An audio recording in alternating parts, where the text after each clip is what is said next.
We move over to the Beach District now, Matt. Bayside at Kellam, two teams trying to get in the playoffs in Division 6. This has a chance to be a shootout.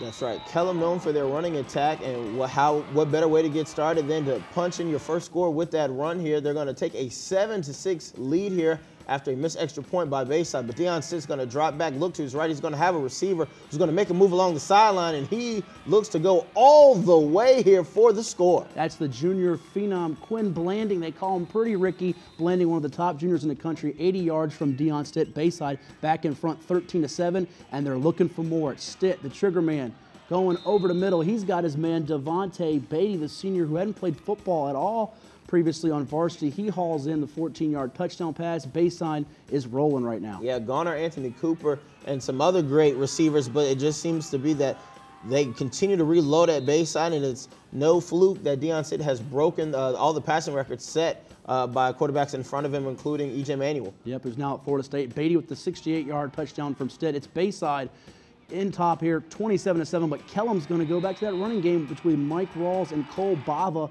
and that time it was Drew Schmidt, their third option, scoring there. It's 27-14 now in favor of Bayside, and Bayside's got a pretty good running back themselves, and Taquan Smoke Mazzell. Look at the juke move, and he's off to the races. 53 yards, touchdown again for the Marlins. Yeah, that was a five-star juke move if I've ever seen one, Matt. A young man who's done a lot at that for his school, but here you go as Bayside with it again, and it's going to be the receiver here making people miss, and for someone that hasn't played football up until this year, he's pretty talented. That's right, Devontae Beatty on a 68-yard run. He's catching the ball, he's running the ball. How you key in on Mazzell and Blanding when you do? Well, Beatty's there to burn you, and Bayside's offense clicking on all cylinders right now. Kellam, though, making some things happen themselves on offense behind junior quarterback Pat Cagle. He runs it in 11 yards for the touchdown. That cuts the lead to 41-28 Bayside. We've still got 5 minutes and change to go in the third quarter here. And now we're going to see Stitt back under center. He's going to drop back, look over the middle, and he's got a man in the end zone again for a score. Early fourth quarter, 48-28 Bayside on top in this barn burner of a shootout after Mazzell's 17-yard touchdown reception from Stitt. Bayside trying to get an important win here on the road to keep their playoff hopes alive and intact. Kellam also needing one after that loss in overtime to Cox the week before, and they'll go back to the ground game. Cole Bava, 15-yard touchdown run. The Knights aren't going away quietly. And not at all. This looks like a fantasy football score more than a high school football game here, Matt. But Stitt on the move. He's going to throw it down to the end zone. He's got a man. Where is he? In the end zone for another touchdown. That's Blanding on the 47-yard reception. They're playing Xbox right now. It's like Madden here as they're just scoring in bunches, touchdown after touchdown. This one right here, and Bayside continues to move the ball to the tune of 598 yards of offense after that latest score here. Bayside in front 55-35. Kellam needs another score though, and they'll get an interference flag here on this one. This is one of those games, Matt, where come Monday at practice, the offensive coordinator is going to get a pat on the back, but the defensive coordinator is going to get that look like, so what happened? Finally, Bayside takes a knee after just scoring at will in this game. So did Kellam, 62-42. The Marlins win it. Stitt with 332 yards, passing 5 touchdowns. Blanding had 200 yards receiving and 2 touchdowns on 5 catches.